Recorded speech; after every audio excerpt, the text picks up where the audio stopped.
আসসালামু আলাইকুম রহমতুল্লাহি ওবরাকাতু। সম্মানিত দিনী ভাই ও বোনেরা, আজকে আলোচনা করব পেট ব্যথা কমার দোয়া।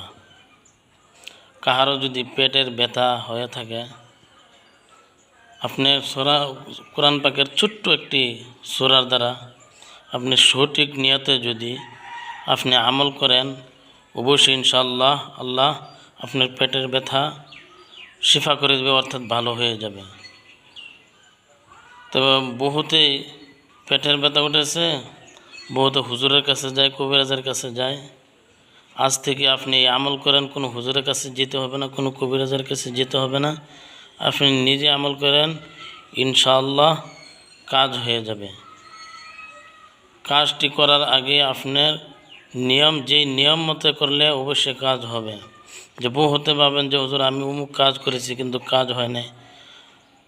মেন কথা, কাজ কেন হবে না? আল্লাহ পাক কোরআন পাকের মধ্যে বলেছেন, ওয়ানুনাজ্জিলু মিনাল কুরআনি মা হুয়া শিফাউন ওয়া রাহমাতুল লিল মুমিনিন শিফাউল লিন-নাস শিফাউম মা ফিস সুদূর। বহুত অসংখ্য শিফার আয়াত আল্লাহ পাক কোরআন পাকের মধ্যে আল্লাহ নাজিল করেছেন।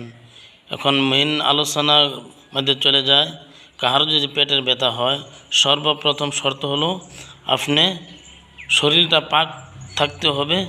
আর আপনার ওযুর সহিত আপনি 1 গ্লাস পানি নেন। পানি নেওয়ার পর বিসমিল্লাহির রহমানির রহিম পরে আলহামদু সূরা ফাতিহা, অর্থাৎ সূরা ফাতিহা আপনি তেলাওয়াত করেন। তেলাওয়াত করে আপনি এই গ্লাসের মধ্যে ফুঁক দেন। ফুঁক দেওয়ার পর আপনি এই পানিটা খেয়ে ফেলেন। 1 সেকেন্ডের মধ্যে 100% ইনশাআল্লাহ আপনার পেটের ব্যথা কমে যাবে ইনশাআল্লাহ। ভিডিওটি সবাই লাইক, কমেন্ট, শেয়ার করবেন। অপর মুসলমান ভাইকে দেখার জন্য সুযোগ